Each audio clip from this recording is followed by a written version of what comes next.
Hello, everyone, and welcome to Slash Film Daily for May 3rd, 2018. On today's show, we're going to be talking about the latest film and TV news. My name is Ben Pearson. I'm the senior writer at slashfilm.com, and joining me today are writers Hoai-Tran Hey everyone. and Chris Evangelista. Hello. So, Chris, why don't you tell us about our first item today? You just published this on the site, a bit of breaking news. So the Academy of Motion Pictures Arts and Sciences, the Oscars, have decided to expel Bill Cosby and Roman Polanski from their membership. I'm sure, as everyone knows, last week Bill Cosby was convicted on 3 counts of sexual assault against one woman, and she was the only woman. Her name was Andrea Constant, who brought charges against Cosby, but at least 60 other women had accused him of sexual assault over the years. And Roman Polanski in the 70s was arrested for having sex with a minor, a 13-year-old girl. And he originally pled the charges down. And his assumption was that he was going to get just probation at the time. But when he learned he was likely going to face jail time, he fled the country to France. And he's basically been living abroad ever since.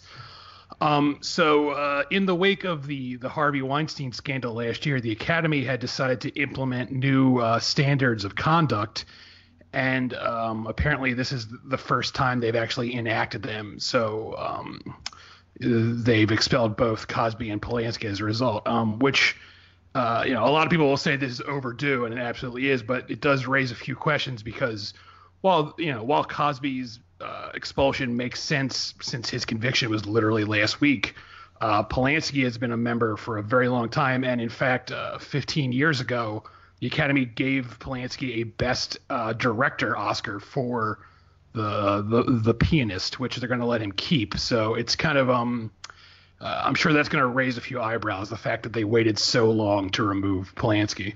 Yeah, is that the reason that they're doing this now, is just because of this newly enacted set of rules and regulations that they've put in place? That's the official statement. They voted on it on May 1st, which was this week on Tuesday. So that's apparently the reason why they're doing both Cosby and Polanski at once. But again, I'm sure many people are going to wonder why it took them so long, not just remove Polanski, but so long to implement these rules of conduct that they suddenly have. Right, yeah, and I wonder what sort of impact this is going to have in terms of other people that it's going to affect, people who have been accused of sexual misconduct and other things, what all this new code of conduct actually, what all falls under its umbrella, like how far-reaching are ththese consequences going to be? Do we have more expulsions in our near future for these people? I don't know. I guess it'll be interesting to see. But I wanted to bring that up and start off the show that way. Let's move to something a little bit lighter and more ridiculous, and that is the Robin Hood trailer. Let's transition from a deadly serious topic into something that looks absolutely insane. Did either of you have a chance to see this trailer? I did. I watched the whole thing. Okay. Watching the whole thing sort of seems like a badge of honor almost, because this thing looks pretty rough, guys. Taron Egerton, who starred in Kingsman: The Secret Service, is playing Robin Hood this time. And yes, there is a new Robin Hood movie, even though nobody seemingly asked for it or has been clamoring for one. Ben Mendelsohn plays the villain, and Jamie Foxx is playing Little John. Chris, talk me off the ledge here. What do you make of this? I really don't know. I mean, I don't know who's asking for this. There are a whole bunch of Robin Hood movies in development right now for some reason, and this is the latest one. We just had one a few years ago. It was the Ridley Scott one with Russell Crowe, and this really just seems like just another version of last year's, or maybe it was 2016, I can't remember, the King Arthur movie, and I think it actually has the same screenwriter too. So I don't know what the hell anyone is thinking. It literally just seems like studio executives, they sit around, they say, what's a title everyone recognizes? Someone says, what about Robin Hood? And they say brilliant, because that's in the public domain. They don't have to pay anyone to the rights to it, and here we are with a big stupid looking Robin Hood movie. Yeah, and I mean, I can kind of see why this might look good on paper because I think the director, whose name is Otto Bathurst, who has directed some episodes of Peaky Blinders, and I think he directed a Black Mirror episode as well, he has talked about seeing this as like a modern story, even though the Robin Hood legend has been around since like the 1300s. He's talking about, seeing the idea of Robin Hood as like a freedom thinker and a truth seeker, he says, fighting against this militarized anarchistic society as like a particularly reflective thing that that mirrors what's going on in our own society. But I didn't really see any of that come across in this trailer. It just looks like an excuse for Taron Egerton to jump and spin and fire multiple arrows like 5 or 6 times. Like, how many times in one trailer do you need the same shot of the guy doing the same move? It's like, do you guys remember the movie Troy from 2004 with Brad Pitt and Eric Bana? It was like this move that Brad Pitt did in that trailer where he did this big running jump stab in this big fight, and it seemed like the trailer really loved that move. Whoever was editing that trailer was a big fan of it, and it seems like the same thing's going on here. They really love the idea of Taron Egerton flying through the air, rotating, and firing multiple arrows from this bow and arrow. Yeah, guys, this movie does not look very good. So let's jump on to our next story, and that is a new project from J.J. Abrams. HT, tell us about this one.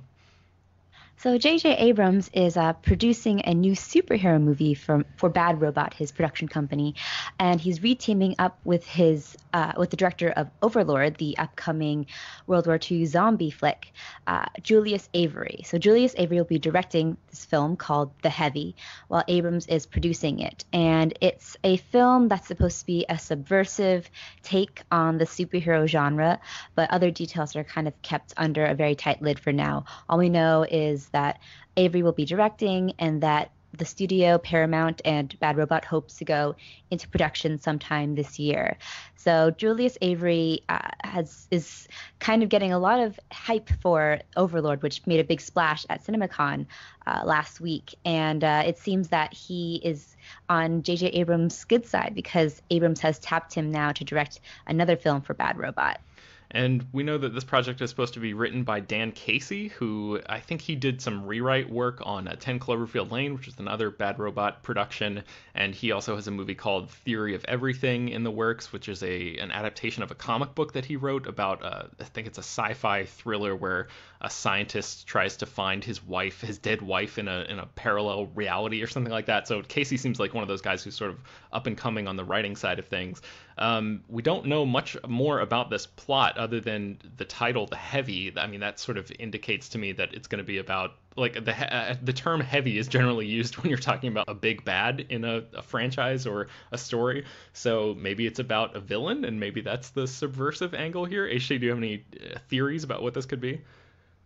I mean, that's the closest theory that I could think of. It's honestly such a vague description that I have no idea. It could be anything, but I wouldn't be surprised if it came from like a villain's point of view. Yeah, and if you guys have listened to the podcast for a while, you probably remember that Slash Film editor-in-chief Peter Soretta was part of the wave of hype for Overlord when he was talking about he did some reaction videos reaction podcast episodes from CinemaCon last week, and I remember him talking about Overlord and talking about how incredibly violent that movie looks, and it just looks totally nuts. So you can go to HT's article and read some of Peter's quotes about that film there, and we're definitely looking forward to both of these. But yeah, Abrams producing a superhero movie.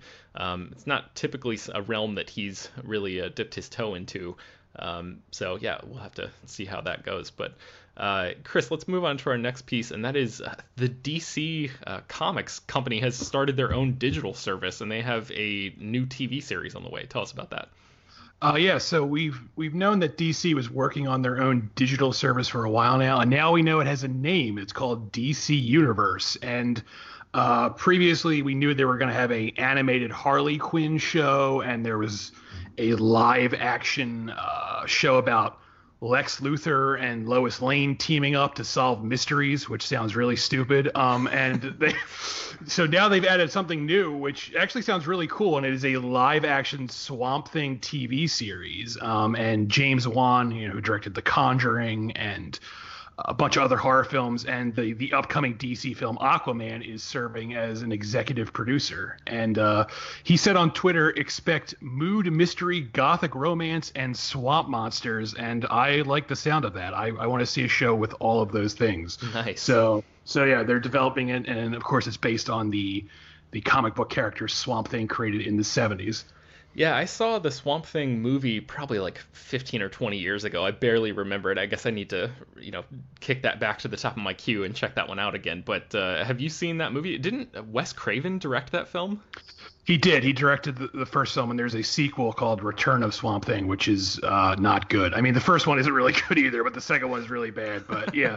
So, and Warner Brothers has been trying to get a Swamp Thing movie off the ground for a little while, and they never really did. So I guess they're now pushing it for this streaming service instead. Aishi, does this DC universe sound like something that you'll actually subscribe to? I don't know. The show concepts so far have been a little bit eyebrow raising, and I'm not actually that familiar with the Swamp Thing, so I think it would take a little bit more for me to subscribe, maybe see some trailers at least. So I'm not sure yet. Yeah. We'll keep our eyes peeled for that as well. Let's move on to our next story, and that is Conan. The Conan O'Brien-led comedy series on TBS is actually going to become a half-hour show in 2019. There were some rumors in 2017 that changes were afoot for Conan O'Brien's comedy series, and a lot of people were speculating that might mean that his show might turn into just once a week instead of a nightly show that airs 4 times a week. But that is not the case. Now we know that the changes that were being rumbled about are that the show is just going to be transitioning from an hour long to a half-hour show in order to give Conan some more time to work on the comedy aspects of the series, and also to sort of branch out more into the digital realm. He's been producing a lot of content for YouTube and stuff like that has sort of taken off, like the Clueless Gamer series. I don't know if you guys watch Conan at all, but he does this series where he sits down and plays video games, and he admittedly knows nothing about video games, so he sits there with somebody who actually does, and just, it's basically like watching a Twitch stream or something, but with Conan involved.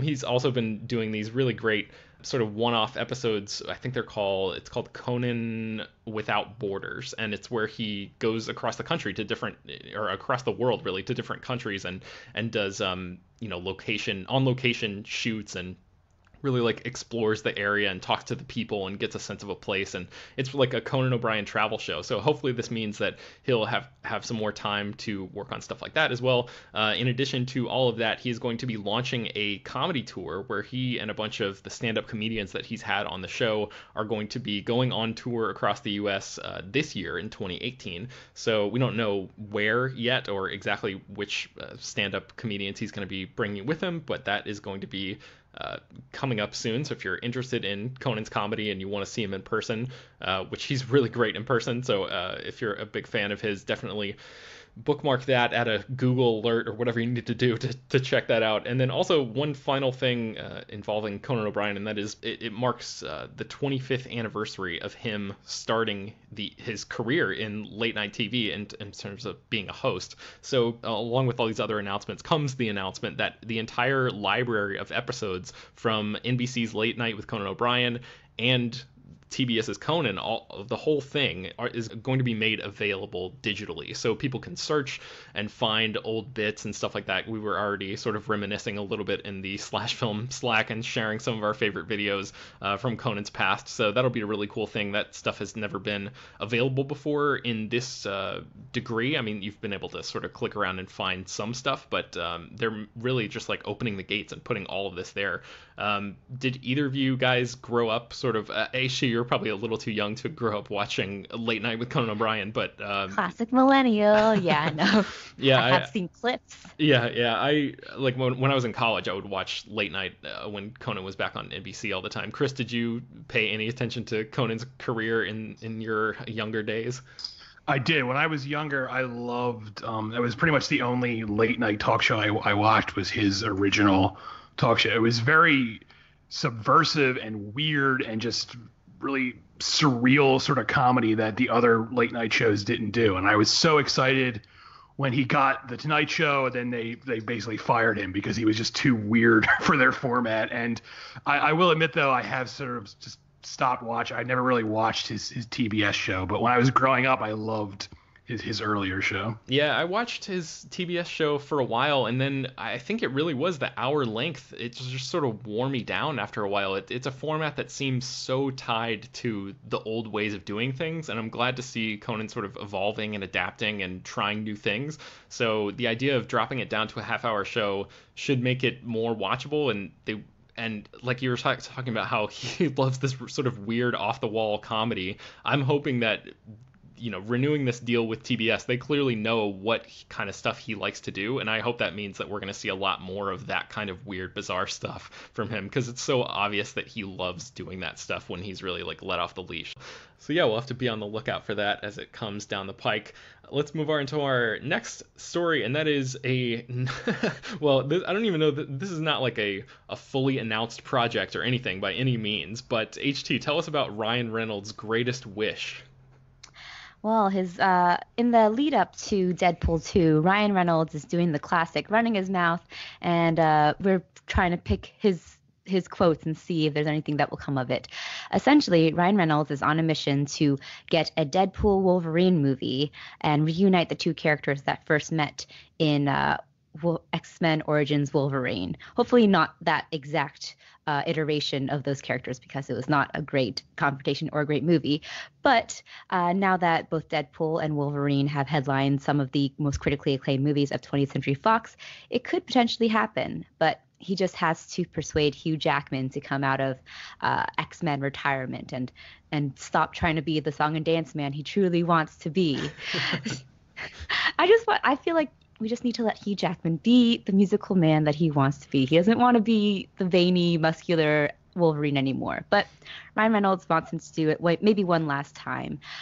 So Ryan Reynolds basically said, I think convincing Hugh of that would be a near impossible feat, but there's no human being I love more than Hugh Jackman in that universe, and equally so as a friend. He goes on to praise him. He says, I already miss him as Logan, so I'm one of those guys that whenever I see him, I'm like, come on, man, just one more. Come on, we'll do it together. It'll be fun. So Hugh Jackman actually made a sort of joke about this on Instagram, where he posted a video with Deadpool in his hotel room, and it was a sort of birthday message to Ryan Reynolds. So it's a sort of cute little back and forth trollish internet thing that they do, and it's been sort of upheld in the Deadpool movies too, where Deadpool constantly makes jabs about Hugh Jackman and Wolverine. So it seems like he's leaving the door open for a possible Wolverine cameo, but unless Hugh Jackman gives the okay, it probably won't happen. So, yeah, I feel like Logan was such a perfect ending to that character that there's no way that Hugh Jackman would mess with his legacy and risk coming back and potentially ruining it, even though I feel like the idea of this version of Deadpool and Hugh Jackman's Wolverine would probably have a lot of fun together and result in the audiences having a lot of fun as they're watching. But I just think, if anything, we're going to see like maybe a cameo and that's it. Chris, do you think there's any chance Hugh Jackman would risk things to come back and star and reprise his role as Wolverine again? He might, but yeah, I would like it if he didn't, because like you said, I mean, Logan ended things so well. I just feel like having him come back and make, fart jokes with Deadpool would just be really depressing to me. Like just let him go out on that high note, because that's such a perfect ending, Logan, and to have him come back for jokes just seems wrong. Yeah. So speaking of something else that kind of seems wrong, Harvey Weinstein wanted to fire Peter Jackson and hire Quentin Tarantino to direct The Lord of the Rings. Chris, what is going on with this? Yeah, so there's a new book coming out by Ian Nathan is the writer. It's called Anything You Can Imagine, Peter Jackson and the Making of Middle-earth. And it's all about, Peter Jackson's quest to get the Lord of the Rings movies made. And initially, the Weinstein brothers at Miramax had the rights to the Lord of the Rings book. So Peter Jackson was developing the project there. And, as we all know, Peter Jackson wanted to do these as multiple films, but Harvey Weinstein thought that was a terrible idea, and he wanted this to be cut down into one film, basically all the books in one movie. And he got to a point where he literally was threatening Peter Jackson, saying, if you don't cut this down to one film, I'm going to fire you and bring in Quentin Tarantino, because Harvey Weinstein and Quentin Tarantino for years had a very good working relationship. As we all know, that didn't happen, and eventually Miramax sold the rights to Lord of the Rings to New Line Cinema, who let Peter Jackson turn it into 3 films. But at one point, this was a threat. I mean, I don't know how serious the threat was. I don't even know if Quentin Tarantino was aware of this being said about him, but this was something Harvey Weinstein put out there. He said, do this or I'm going to fire you and replace you with Tarantino. Yeah, I really want somebody to ask Tarantino about this and see if it was something that he knew about, and if he had like a take on this material, because HT, can you imagine what a Tarantino directed Lord of the Rings franchise would look like? You're a big fan of those movies, right? Yeah, I am, and I feel like it would be sacrilege almost. Peter Jackson had such a good take on Lord of the Rings, and Tarantino, as great as a filmmaker he would definitely not fit with the tone or the story at all. He would create his own version of Lord of the Rings, which may have been good hypothetically in some alternate universe, but it wouldn't be Lord of the Rings. It's kind of how I feel about Tarantino doing a Star Trek movie, but that's another story. Yeah, I was going to bring that up. Like, we haven't seen anything from his directorial career that would really indicate that he's like a sci-fi guy. So I wonder if he has or had or would have had in this weird, alternate universe, a fantasy movie sort of up his sleeve, just waiting for the opportunity to come out. Chris, do you think, with as much of a cinephile and like voracious consumer of all types of movies that Tarantino is, do you think he could have turned out a Lord of the Rings movie that would have been satisfying for audiences? It's so hard to, I would love to see a Tarantino fantasy movie, but I feel like I have so much in my mind from Lord of the Rings is based on what Peter Jackson did with the property. I can't imagine anyone else doing it. I mean, those films have such like heart to them, and Tarantino, as great as a filmmaker is, he doesn't really do heart, so I can't he would probably just end up making much crueler movies, which might have been technically good, but they wouldn't have been as good as what Peter Jackson did. Yeah, I don't know if Tarantino would have been capable of playing it straight as Lord of the Rings would have required. Also, I wonder if this was just like a bargaining chip on Weinstein's part, because when the Lord of the Rings movies were first being made, this was the late 90s, and Tarantino was the hottest director at the moment. So it might have just been like he pulled a random director's name out of his list and was just like, hey, let's do Quentin Tarantino. Yeah. What do you think, Peter Jackson? Yeah. Man, if anybody out there is in the industry and is planning on interviewing Tarantino anytime soon, definitely ask him about this, because I want to follow up on this as soon as possible. But maybe somebody will ask him during the press tour for his upcoming movie. I think it's called Once Upon a Time in Hollywood. Is that right, Chris? Yeah, that should be due out very soon. So yeah. Cool.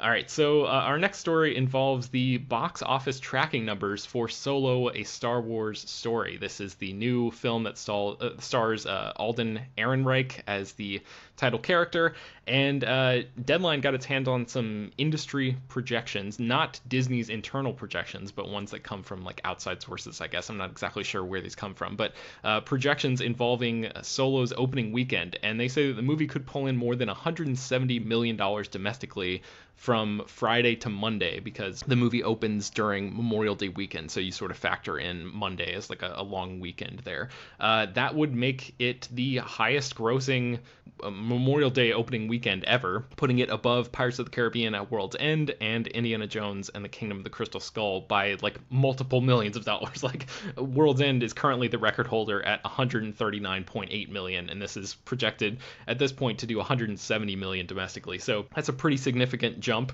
and it's also pretty early on still. The movie comes out later this month on May 25th, but this is the first industry projection that we've seen in terms of how much the film could possibly make. And generally these things tend to fluctuate a lot as we get a little closer to the release and Disney starts spending more money on TV ads and stuff like that to sort of get the word out there. I know we've done our own version of the summer movie wager, so I want to just jump to each of you and see. I don't remember exactly where you guys placed Solo: A Star Wars Story on your list, but does a big opening like this help or hurt your chances to win in our summer movie wager? HC, do you remember? Well, mine is a wreck because I'm pretty sure I put Solo at number 4 for me. So I will probably lose at this point. I don't know. I still have Infinity War at number 1, and as everyone does, so I don't know. Maybe I'll be on the equal footing with everyone else. Yeah, and Jurassic World Fallen Kingdom doesn't have any projections yet, and Incredibles 2 doesn't have any projections yet. Chris, what do you think? I had Solo at number 2, so I'm doing pretty well here. Well, that's nice, Chris. I can't wait to win. What do I win? A toaster or something like that? Is that the? I meant to ask you guys about this, and we'll ask Peter Soretta and see what he has to say. But I think the Slash Filmcast team, they do this thing where I don't think we talked about the stakes of the prize, I guess, for the summer movie wager. But their stakes are whoever wins gets to decide. Make everybody else watch one piece of something, a piece of entertainment, a movie or TV show or something, as long as it's I think it's 3 or 4 hours is the max. So you can't watch you can't force people to watch an entire season of a television show. But that'll be interesting if we end up keeping those same things. So you guys better start, or Chris especially at this point, just better start thinking about what you would have the rest of us watch if you end up taking this down.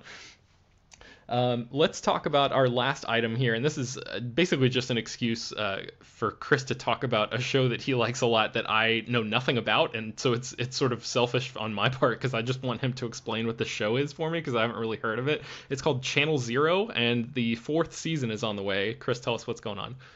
Oh yeah, so Channel Zero is a horror anthology series on Sci-Fi, and I wish more people would watch it because it's so much better than the much more popular horror anthology series American Horror Story, which I generally think is a bad show. But Channel Zero is great. Channel Zero, it draws inspiration from creepypasta. I don't know if you know what that is, and I don't like that name, but internet. Yeah, cool, internet.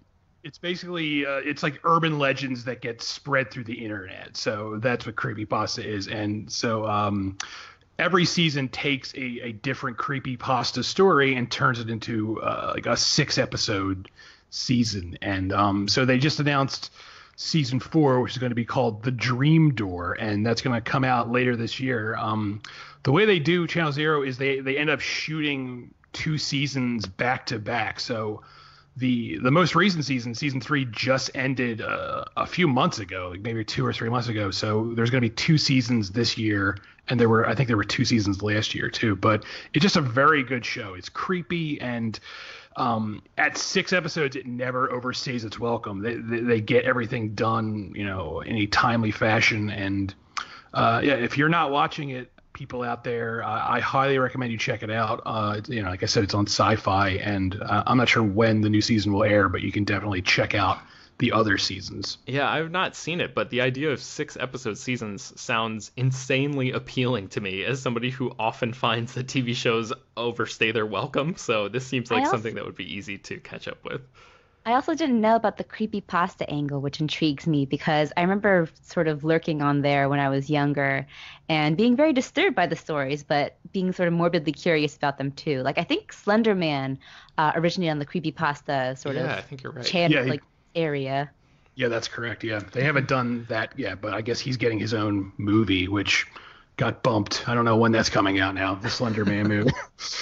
All right, so before we wrap up for the day, right before we started recording, HT, I was talking to you a little bit about what you've been up to recently, and you're telling me that you were playing the Harry Potter mobile game. I know we've written about that on the site. We wrote up some of the trailers and sort of let people know, hey, this is available to download now. What has your experience been like playing this game?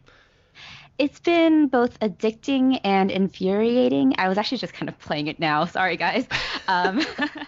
It's very much a mobile game in that you can play it for 10, 15 minutes at a time, and it's very low stakes and just kind of a lot of pressing tapping the screen and or answering random Harry Potter trivia questions. But the most frustrating thing about it is that it really only allows you to play for that extended amount of time because there are a lot of microtransactions that take place in it.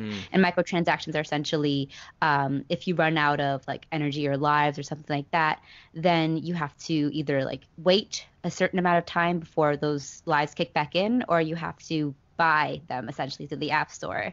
And there's a time sort of stamp going on there. So if you wait too long, then you like lose. So there's that sort of frustrating dilemma that you have, and it is almost a game that doesn't want to be played in a way. But there is actually a pretty interesting overarching mystery because you play as a unique original character. You get to make it as like a Sims essentially and make yourself.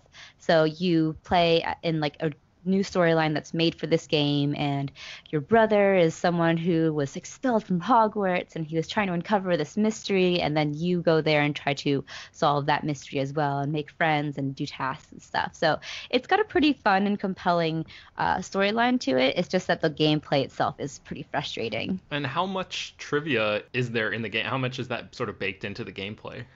It's not that much. The questions are pretty standard. There are a few that are like kind of out of left field for like book readers or people who were really into Harry Potter trivia, but it's not as much as, say, Pottermore when they first debuted their trivia part back when they were doing the beta testing. I was also there too. So yeah, it's pretty easy trivia, except for like one or two that make you stumble. But I don't know, it's a fun game. It's good to play when you're kind of waiting for something or trying to waste time, especially if you're and sometimes when you're trying to waste time away from the game, you end up doing work. So it's good in the long run for everyone, I think. It's just I wish that their microtransactions weren't so aggressive. And of course, it's always great to play during the recording of a podcast that you're Yeah, on. Sorry, guys.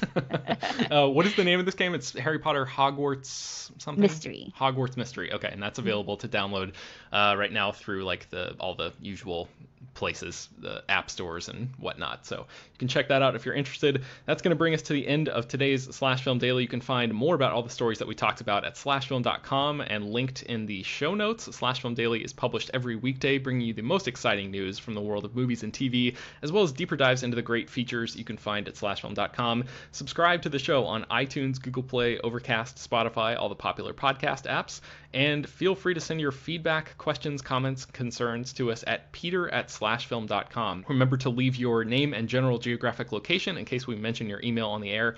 And also, don't forget, this is very important, rate and review the podcast on iTunes. If you haven't done yet that and you are a big fan of the show, please take a couple minutes to do that. It helps us out in terms of placement and getting us in front of more listeners, which really helps us out.